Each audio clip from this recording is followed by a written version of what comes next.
Deuteronomi toko fa 2:30.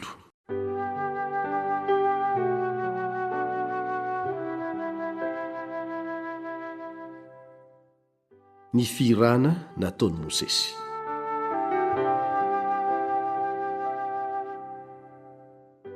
Miaino ary lanitra fa hiteny aho, ary mandrenesa ary tany ny teny ny vavako, ho avy taky ny ranonorana ny fampianarako, ary hilatsaka taky ny ando ny teniko, sy taky ny herika amin'ny ahi-maitso ary ny ranonorana amin'ny anana.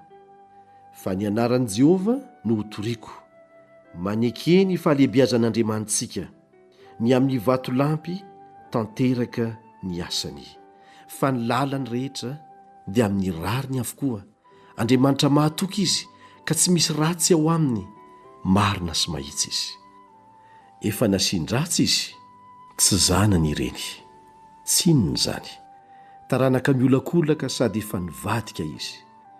Moa Jehova ho valianareo toy izany va? Ry firenena dalaka tsy endry? Tsy izy va no rainao, izay nanavitra anao?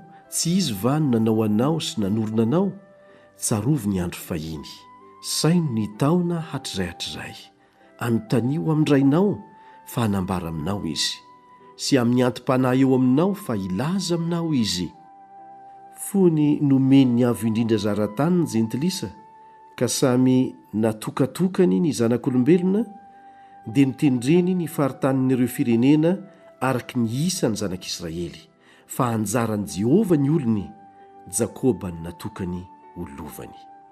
Nahita azy tany anefitra izy, dia tany amin'ny tany foana be nampierona, ka dia nanodidina sy niay azy, ary nitandremany taky ny anak'Andriamasony, toy ny voromahery manaitra ny ao amin'ny akaniny, ka maniditsidina eo ambonin'ny zanany, dia toy izany no namelarany ny elany sy nandraisany azy, ary nitondrany azy teo ambonin'ny elany.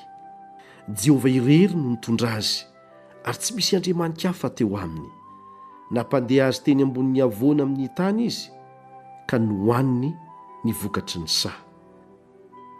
Nampitsentsitra azy tantely avy teo amin'ny vatolampy izy, sy diloilo avy teo amin'ny vatolampy afo vato, sy ronono mandronomby, sy rononon'ondry amanosy, mba amin'ny tavy ny zanak'ondry, sy ondry lahy ny basana sy osilahy, ary vary zay vokatra indrindra. Ary nisotro divay mahery avy tamin'ny rano voaloboka ianao. Mianatavy jesorona ka namely daka. Efa matavy ianao, sady voronofo no vaventy be. Dia nahafoy an'Andriamanitra izay nanao azy izy, ary nanamavo ny vatolampy famonjena azy. Nampahasaro-piaro azy tamin'ny hafa izy, ary tamin'ny zavabetaveta no nampahasosorany azy. Namono zavatra ho fanatitra ho an'ny demonia, izay tsy Andriamanitra izy, dia Andriamanitra tsy fantany, fa Andriamanitra vao niseho, izay tsy natahoran-drazanareo. Ny vatolampy izay niteraka anao, dia tsy tsaronao, ary adininao Andriamanitra izay nahary anao. Ary Jehova nahita izany ka nandahy, noho ny fahasosorany tamin'ny zanany lahy sy ny zanany vavy. Dia hoy izy, afeniko azy ny tavako, ho hitako izay hafarany, fa firenena tena mpivadibadika izy, dia zaza tsy mahatoky. Izy efa nampahasaro-piaro ahy tamin'izay tsy Andriamanitra, sy nampahasosotra ahy tamin'ny zava-ponany, ary izaho kosa ampahasaro-piaro azy amin'izay tsy olona, sy ampahasosotra azy amin'izay firenena adala. Fa rehetra ny afon'ny fahatezerako, ka mandoro hatrany amin'ny fiainana tsy hita any ambany indrindra, sady mandevona ny tany mba amin'ny vokatra ho aminy, ary mampirehitra ny fanamban'ny tendrombohitra aza. Havangongoko aminy ny loza betsaka, ary olaniko aminy ny zanatspikako. Ho fezahiny ny mosary izy, sady ho lany ny arety mandripaka sy ny fandringanana mangidy, ary nifimbiby no ampandehaniko aminy, mba amin'ny poiziny biby pikisaka amin'ny vovoka, eny ivelany dia ny sabatra no hafatiny zanany, ary eo amin'ny efitrano dia ny fampatahorana. na ny zatovolahy na ny zatovovavy na ny zaza minono na ny fotsivolo. Fa efa nilazaiko hoe hotsofiko hiahaka izy atsahatra ny fahatserovana azy tsy hoe ho amin'ny zanak'olombelona. Raha tsy ny firerian'ny fahavalo no natahorako. Andrao diso hevitra ireny mpandrafy azy ireny ka na hoe ny tananay no avo fa Jehovah tsy akory no nanao izany rehetra izany. Fa firenena tsy manan-tsaina izy sady tsy manam-pahalalana. Engany ka hendry izy mba hahalala izao ka hafantatra izay ho farany. Ataony irery ahoana no fanenjika ny arivo ary ataony roa lahy ahoana no fampandositra ny iray alina. Raha tsy ny vato lampiny no efa nivarotra azy ary Jehovah no efa nanolotra azy.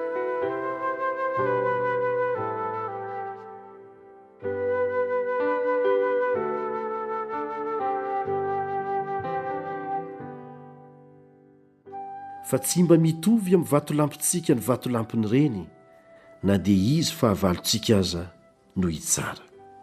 Ny taom-boalobony dia taom-boaloboko Sodoma ary avy ao amin'ny sahany Gomora. Ny voalobony dia voaloboka mahafaty sady mangidy koa ny sampahony. Ny divainy dia zava-mahafaty avy amin'ny dragona ary poizina loza avy amin'ny bibilava. Moa tsy voatahiry ato amiko va izany ka voaisy kase ato an-trano firaketako? Ay ny fahamaliana sy ny fampanodiavana raha avy izay asolafaka ny tongony. Fa hantomotra ny andro ahitany loza ary ho avy faingana ny zava-boatendry hanjo azy. Fa Jehovah no merariny ny olony ary hanenina ny amin'ny mpanompony. Raha hitany fa lany ny heriny ka lasa avokoa na ny voazona na ny afaka. Ary hiteny hoe izy, aiza ireo andriamaniny? Dia ny vatolampy izay nialofany, izay nihinana ny saboran'ny fanatiny ary ny sotro ny divay ny fanatitra hidiny, aoka ireny no hitsangana ka hamonjy anareo ary ho fierena ho anareo. Fantaro ankehitriny fa izaho dia izaho no izy, ka tsy misy andriamanitra eto amiko. Izaho no mahafaty sy mahavelona ary izaho no maharatra sy mahasitrana, ka tsy misy mahafaka amin'ny tanako.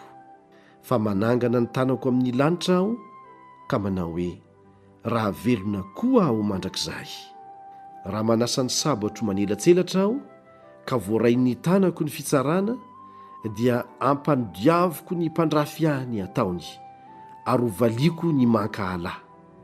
Ataoko mamindraha ny zanatspikako ary ny sabatro hihinanofo, dia ny ranony voavono sy ny babo mba milohany lehibe amin'ny fahavalo. Miobia ry jentilisa mba amin'ny olony, fa ny ranony mpanompony no hovaliany. Hamaly ny mpandrafy azy izy ary hanao fanavotana kosa ho an'ny taniny sy ny olony. Dia nandeha Mosesy ka nilaza ny teny rehetra amin'izany firana izany teo anatrehan'ny olona, dia izy sy Hosea zanaky Nona. Ary no ny efa tapitra voalazan'i Mosesy tamin'ny Israely rehetra izany teny rehetra izany, dia hoy izy taminy: alatsaho ao amponareo ny teny rehetra izay ambarako aminareo anio, izay andidinareo ny zanakareo ho tandremany sy ankatoaviny, dia ny teny rehetra amin'ity lalàna ity. Fa tsy zava-poana ho anareo zany, fa izany no fiainanareo, ary zany zavatra izany no hamaro andro anareo eo amin'ny tany izay efa hidiranareo holovana rehefa tafita any Jordana ianareo. Ary Jehovah niteny tamin'i Mosesy androtro izay indrindra ka nanao hoe: miakara amin'ity tendrombohitra Abarima ity, dia ny tendrombohitra Nebo izay eo amin'ny tany Moaba tandrifin'ny Jeriko, ary tazano ny tany Kanana izay omeko ny zanak'Israely holovany. Dia aoka ho faty ao amin'ny tendrombohitra izay hiakaranao ianao, ka ho voangona any amin'ny razanao, tahaka ny nahafatesan'i Arona rahalahinao teo an-tendrombohitra Ora sy ny nanangonana azy any amin'ny razany. Satria nivadika tamiko teo amin'ny zanak'Israely ianareo tao amin'ny ranony Meriba any Kadesy tany anefitra Zina. Fa tsy nanamasina teo amin'ny zanak'Israely ianareo. Fahatazana ny tany eo anoloanao ihany ianao kanefa tsy hiditra any amin'ny tany izay omeko ny zanak'Israely.